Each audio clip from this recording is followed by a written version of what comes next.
je fais un bilan passionnel, un espèce d'îlot où on retrouve la vie, où on respire et on retrouve la beauté, la culture, tout ce qui manque à Paris en ce moment, et la liberté. Et ce soir, nous avons l'immense plaisir d'accueillir Monsieur Jean-Claude Dreyfus. Là. On va regarder ce magnifique documentaire que moi je l'ai vu déjà. Parce que Anna me l'a envoyé, Anna Melgesti me l'a envoyé, j'ai pu le voir en avant-première et j'ai trouvé que c'était un très beau voyage dans Paris. Moi je suis uniquement pour Armande, sur l'idée de Laurence Gasque qui m'a demandé, et aussi parce que je ne me souvenais pas très bien comment j'avais pu paraître dans un documentaire. Et en fait, j'ai déjà raconté tout à l'heure, mais je vous le redis, on se répète toujours, mais on change toujours un peu les choses.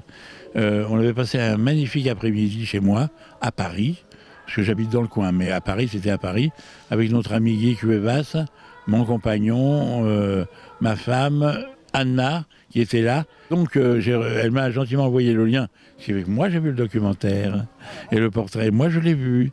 Et j'ai passé un super bon moment où j'ai découvert certaines choses d'Armande. Je ne connais pas tout d'Armande, mais c'est une balade dans Paris avec Armande qui est magnifique. Voilà. Et c'est la raison pour laquelle je suis là aujourd'hui, dans ma première sortie de ce long confinement que j'ai passé ici dans mon coin. Parce que je suis entre le canal du Midi et l'Aude, ici. Et alors, vous voulez que je vous chante un petit... On s'est rencontrés avec Armande, et dès que je l'ai rencontrée, j'ai eu envie de faire un film sur elle. Du coup, on a fait ça très vite. C'est-à-dire que 4 jours plus tard, j'ai acheté la caméra et je commençais déjà à tourner. Et j'ai appris à tourner en faisant ce film.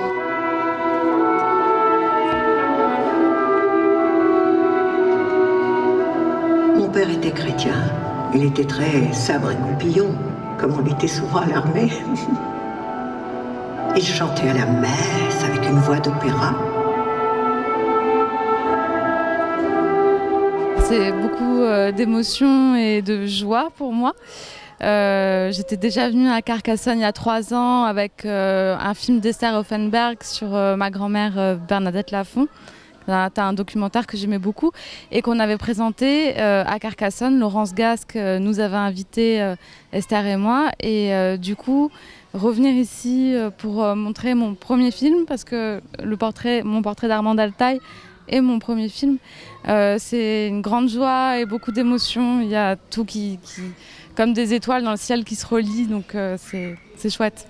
Un portrait d'Armande Altaï parce que c'est aussi une petite mise en abîme, parce que c'est une réflexion sur le portrait, parce qu'Armande Altaï a fait les beaux-arts et a vraiment un œil de peintre aussi.